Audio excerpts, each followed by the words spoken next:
Hello प्यारे बच्चों, आज मैं आप लोगों को कक्षा 10 में विज्ञान chapter number 2 acids bases and salt पढ़ाने जा रहा हूं। तो बच्चों ध्यान दीजिए। बच्चों एक बार फिर से आप ध्यान दीजिए।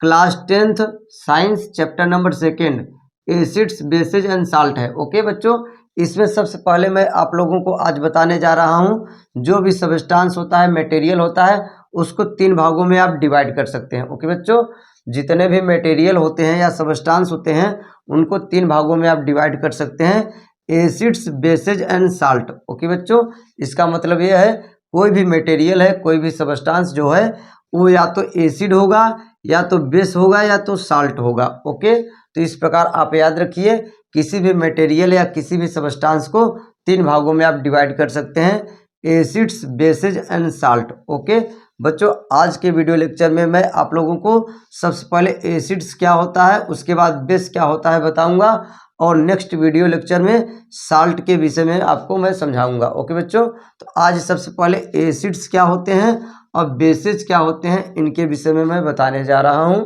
तो आप ध्यान समझे बच्चों सबसे पहले एसिड्स के विषय में ध्यान दीजिए।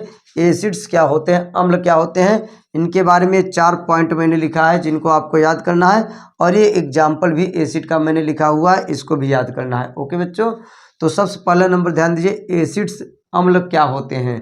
तो ध्यान दीजिए बच्चों, ये 4 पॉइंट मैंने जो लिखा है, these are sour in taste, these are sour in taste. Okay बच्चों, अम्ल जो हो स्वाद में खट्टे होते हैं। सावर का मतलब होता है बच्चों खट्टे, तो अम्ल ऐसे पदार्थ होते हैं जो स्वाद में खट्टे होते हैं। Okay, these are sour in taste. दूसरा पॉइंट याद रखिए, it turns blue litmus in red. बच्चों ध्यान दीजिए, अम्ल ऐसे पदार्थ होते हैं जो ब्लू नीले लिटमस पेपर को क्या कर देते हैं, लाल में बदल देते हैं। और अगली बात बच्चों याद रखिए, लाल लिटमस पेपर का अम्ल पर कोई प्रभाव नहीं पड़ता है। ओके, अम्ल जो होते हैं नीले लिटमस पेपर को तो लाल कर देंगे, लेकिन लाल लिटमस पेपर पर अम्ल का कोई प्रभाव नहीं पड़ता है, ये भी याद रखें बच्चों। अब तीसरा पॉइंट याद रखें एसिड के विषय में, जो अम्ल होता है उसके लिए पीएच मान हमेशा 7 से कम होता है। ओके बच्चों, जो अम्ल होते हैं अम्ल के लिए पीएच मान 7 से कम होता है।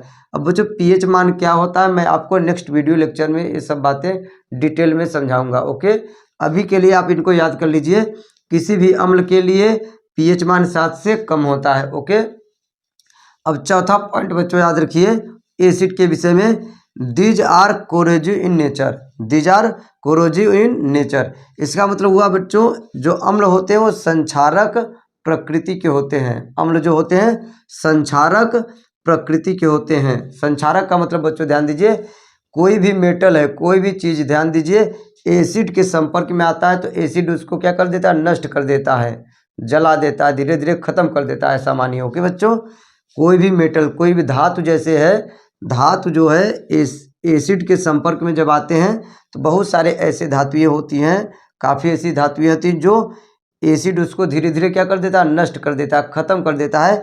उसी को कहते हैं कोरोजिव नेचर, संक्षारक प्रकृति। जैसे बच्चों लोहे में जंग लग जाता है, रस्टिंग ऑफ आयरन आप समझते हैं, लोहे में जब जंग लग जाता है तो लोहा धीरे धीरे ख़त्म हो जाता है।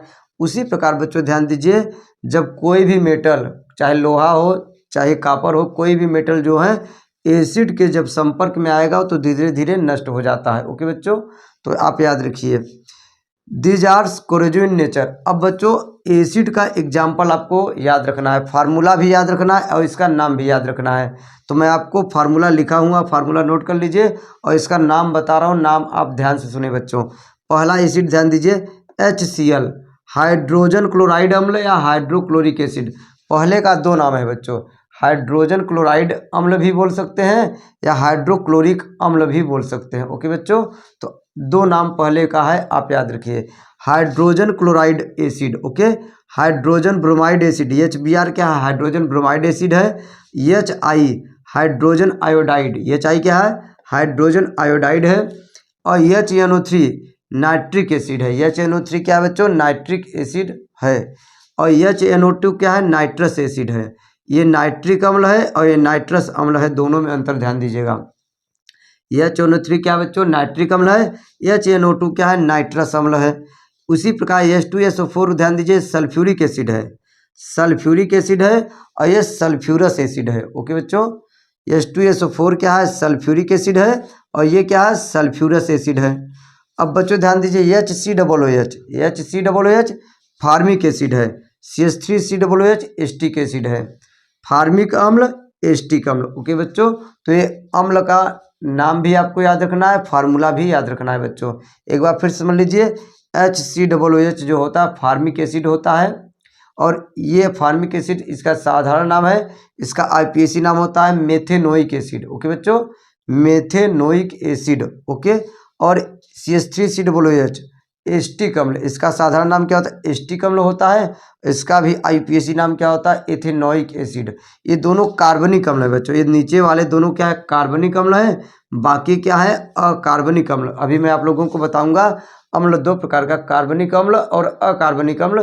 तो नीचे वाले दो ये क्या है, कार्बनिक अम्ल हैं, और बाकी सब क्या है, अकार्बनिक अम्ल। और कार्बनिक अम्ल का, कार्बनिक पदार्थ हो, कार्बनिक अम्ल हो, उसका IPAC नाम तो अवश्य होता है। ओके बच्चों, तो फार्मिक अम्ल तो साधारण नाम हो गया, IPAC नाम क्या हो गया, मेथेनोइक एसिड। ओके, उसी प्रकार एस्टिक अम्ल तो इसका साधारण नाम है, और IPAC नाम क्या हो गया, एथेनोइक एसिड। ओके, तो आप याद रखिए। तो अम्ल के विषय में इतनी बात याद रखें बच्चों। अब बच्चों ध्यान दीजिए, बेस के विषय में मैं बताने जा रहा हूँ, बेस क्या होते हैं। ओके, क्षारक। ओके बच्चों, तो बेसेज के विषय में या बेस किसे क्या होता है, ध्यान समझिए बच्चों।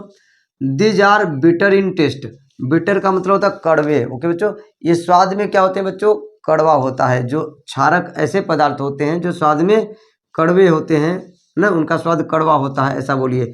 और बेसेज जो क्षारक होते हैं, it turns red litmus in blue. Okay, ध्यान दीजिए, जो बेसेज होते हैं वो रेड लिटमस पेपर को ब्लू में कन्वर्ट कर देते हैं, रेड लिटमस पेपर को ब्लू में कन्वर्ट कर देते हैं बेसेज। ओके बच्चों, यानी लाल लिटमस पेपर को नीला कर देते हैं। क्षारक ऐसे पदार्थ होते हैं, क्षारक ऐसे पदार्थ होते हैं जो लाल लिटमस पेपर को क्या कर देते हैं, नीला कर देते हैं। और याद रखिए, क्षारक पर नीला लिटमस का कोई प्रभाव नहीं पड़ता है। ओके बच्चों, ये लाइन फिर से आप याद कर लीजिए। जो अम्ल होते हैं, जो अम्ल होते हैं नीला लिटमस पेपर को लाल कर देते हैं, अम्ल नीला लिटमस को लाल कर देते हैं, और लाल लिटमस पेपर का इन पर कोई प्रभाव नहीं पड़ता है। उसी प्रकार जो क्षारक होते हैं, ये लाल को तो नीला कर देंगे, लाल लिटमस पेपर को क्या कर देते हैं, नीला कर देते हैं, लेकिन नीला लिटमस पेपर का क्षारक पर कोई प्रभाव नहीं पड़ता है। दोनों बात आप याद रखिए। अब बच्चों ध्यान दीजिए, जो बेसेज होते हैं उनके लिए pH का वैल्यू क्या होता है, मोर देन 7 होता है, 7 से ज़्यादा। pH is more than 7, pH is greater than 7 for bases. Okay बच्चों, जो क्षारक होता है, क्षारक के लिए pH का मान 7 से ज़्यादा होता है, और जो एसिड होता है उनके लिए pH का मान 7 से कम। अम्ल के लिए pH का मान 7 से कम होता है, और बेसेज के लिए pH मान 7 से ज़्यादा होता है, आप याद रखिए। अगली बात बच्चों, these are also corrosive in nature. अम्ल और क्षारक, अम्ल और क्षारक दोनों ही क्या होते हैं बच्चों, ये संक्षारक प्रकृति के होते हैं। ओके, अब ध्यान दीजिए, पांचवा पॉइंट इसके बारे में बहुत इंपॉर्टेंट, ध्यान दीजिए। बेसेज के विषय में ये पांचवा पॉइंट बहुत इंपॉर्टेंट है, ध्यान दीजिए बच्चों। Okay, these are generally oxides and hydroxide of metals. तो बच्चों ध्यान दीजिए, जो बेसेज होते हैं, बेस को कैसे पहचानेंगे आप, बेस को कैसे पहचानेंगे, बहुत सिंपल सी बात है। यहाँ पर ध्यान दीजिए, बेस क्या होते हैं, या तो मेटल के ऑक्साइड होंगे या तो मेटल के हाइड्रोक्साइड। ओके, तो बच्चों ध्यान दीजिए, मेटल के ऑक्साइड या मेटल के जो हाइड्रोक्साइड होते हैं वो बेस होते हैं। ओके बच्चों, मेटल के जो ऑक्साइड होंगे या मेटल के जो हाइड्रोक्साइड होंगे वो हमेशा बेस होते हैं, क्षारक होते हैं। अब बच्चों जैसे मेटल आप समझते हैं धातुएं, सोडियम हो गया, कैल्शियम हो गया, magnesium, potassium, copper, zinc, aluminium, ये सब चीज़ क्या है बच्चों, ये बेरियम है। ये क्या है, बेरियम। ओके बच्चों, ये क्या है, इन दोनों को छोड़ करके, ठीक है, मेटल आप धातु समझते हैं, तो मेटल यानी धातु के ऑक्साइड, धातु के जो ऑक्साइड होते हैं और धातु के जो हाइड्रोक्साइड होते हैं, ऑक्साइड का मतलब ऑक्सीजन वाले, धातु और ऑक्सीजन मिल करके जो कंपाउंड बनाता है उसको मेटल ऑक्साइड कहते हैं। और हाइड्रोक्साइड का मतलब OH, हाइड्रोक्साइड का मतलब बच्चों OH, ध्यान दीजिए। तो बेस जो होते हैं, बेसेस जो होते हैं, ये क्या होते हैं, मेटल के या तो ऑक्साइड होंगे या तो मेटल के हाइड्रोक्साइड होंगे। ये बहुत इंपॉर्टेंट बात है, आप पांचवा याद रखिएगा। अब बच्चों एग्जाम्पल आप मैंने लिखा हुआ है, इसका फार्मूला याद करिए और नाम मैं आपको बता रहा हूँ। ओके, सोडियम ऑक्साइड Na2O क्या है बच्चों, sodium oxide, calcium oxide CaO calcium oxide, magnesium oxide, potassium oxide, copper oxide, क्या बच्चों, कॉपर ऑक्साइड।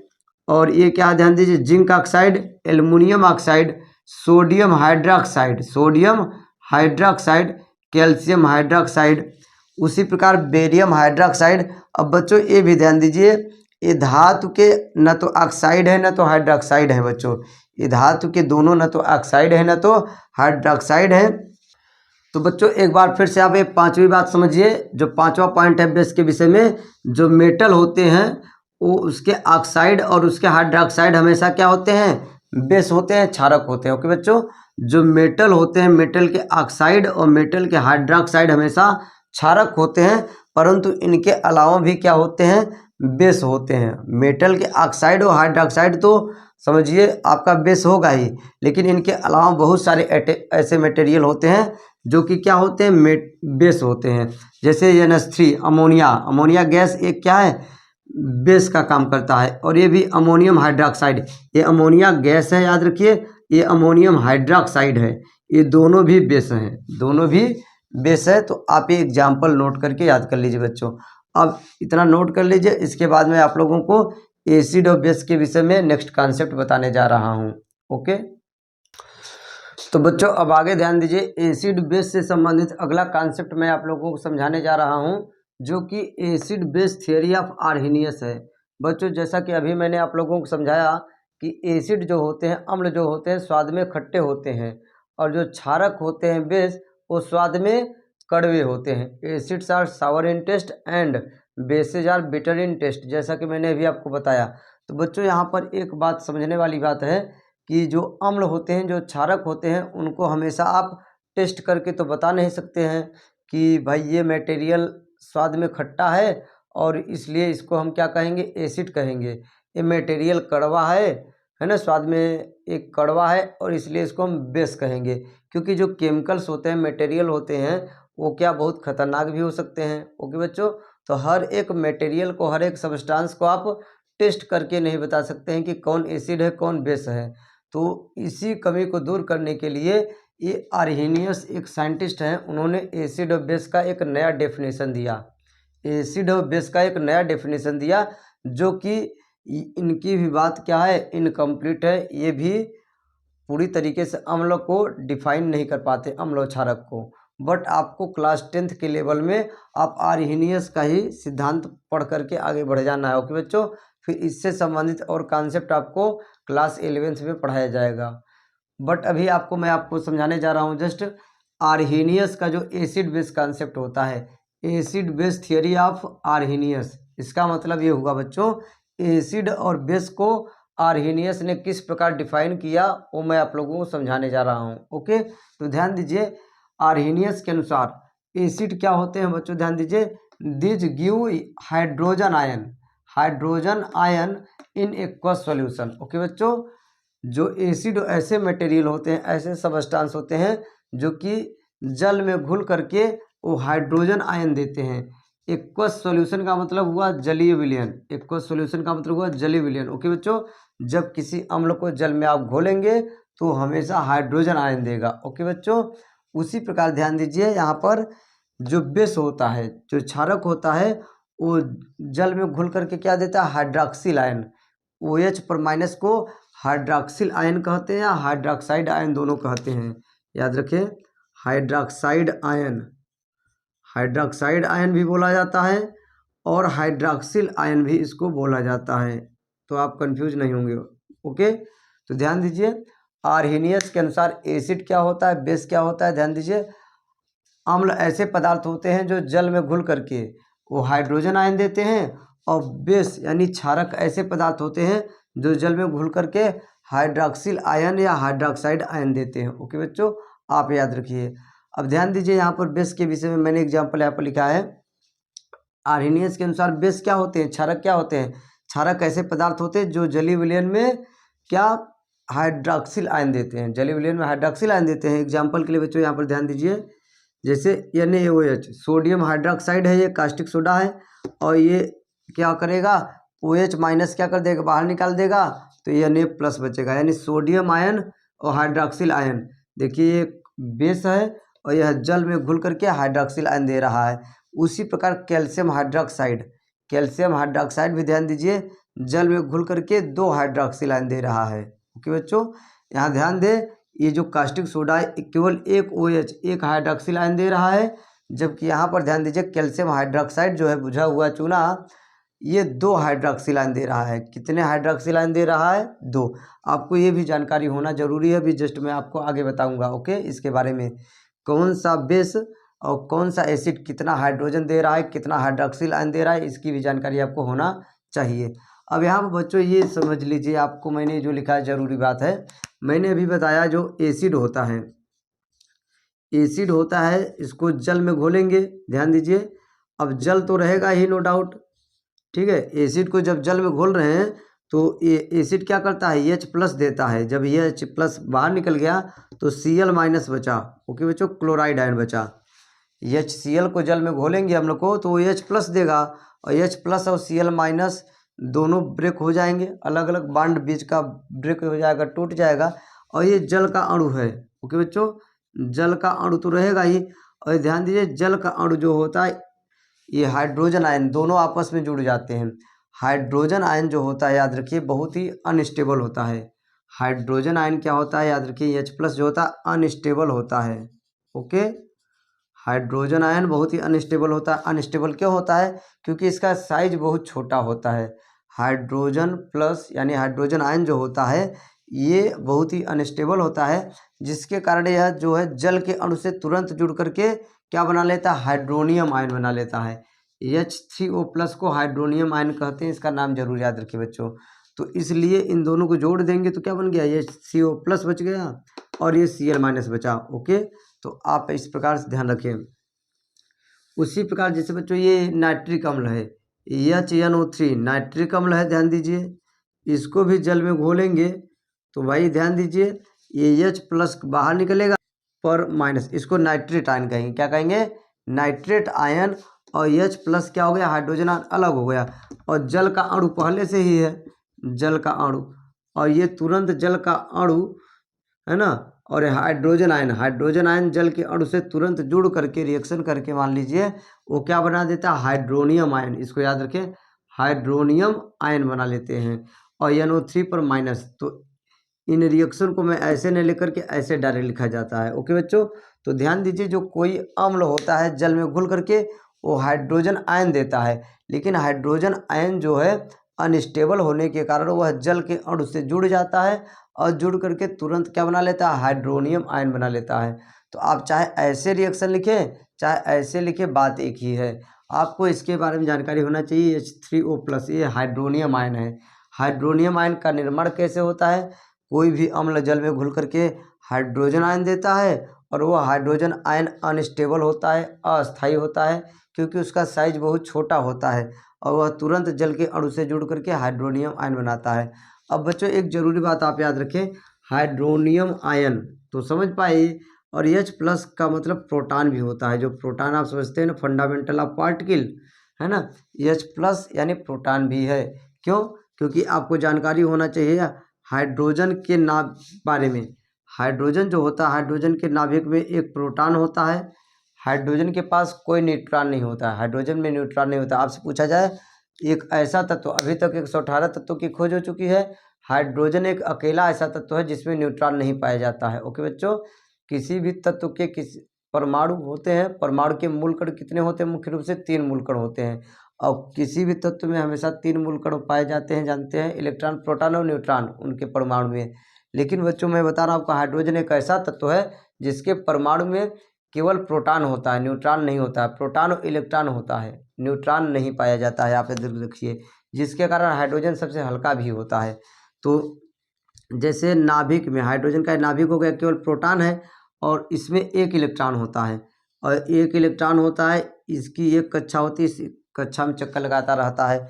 हाइड्रोजन जब अपने बाहरी कोश से एक इलेक्ट्रॉन निकालता है, हाइड्रोजन जब अपने बाहरी कोश से एक इलेक्ट्रॉन निकालता है तो जिसके कारण उस पर प्लस चार्ज आता है। अब इसके पास एक इलेक्ट्रॉन था ही और एक इलेक्ट्रॉन क्या कर दिया, बाहर निकाल दिया, तभी तो प्लस आया। तो जब एक इलेक्ट्रॉन इसको बाहर कर देंगे जो इस कक्षा में घूम रहा है मान लीजिए, तो प्रोटॉन बचता है। ओके बच्चों, तो इसलिए आप याद रखें, है ना, H+ का मतलब क्या होता है बेटा, याद रखिए प्रोटॉन। तो ऐसा भी बोल सकते हैं कि अम्ल ऐसे पदार्थ होते हैं जो जल में घुल करके प्रोटॉन देते हैं। अम्ल ऐसे पदार्थ होते हैं जो जल में घुल करके प्रोटॉन देते हैं। प्रोटॉन का मतलब H+ होता है, हाइड्रोजन आयन होता है बच्चों। तो अब इसको नोट कर लीजिए, फिर अब मैं आप लोगों को समझाने जा रहा हूँ इससे संबंधित अगला कॉन्सेप्ट। ओके, तो नोट कर लीजिए, आर्हेनियस के अनुसार एसिड क्या होते हैं, बेस क्या होते हैं बच्चों। एसिड ऐसे सब्सटेंस होते हैं जो जल में घुल करके वो हाइड्रोजन आयन देते हैं या तो उसको कह देंगे प्रोटॉन देते हैं, और बेस क्या होते हैं, जल में घुल करके हाइड्रॉक्सिल आयन देते हैं। ओके, तो आप इनको नोट कर लीजिए।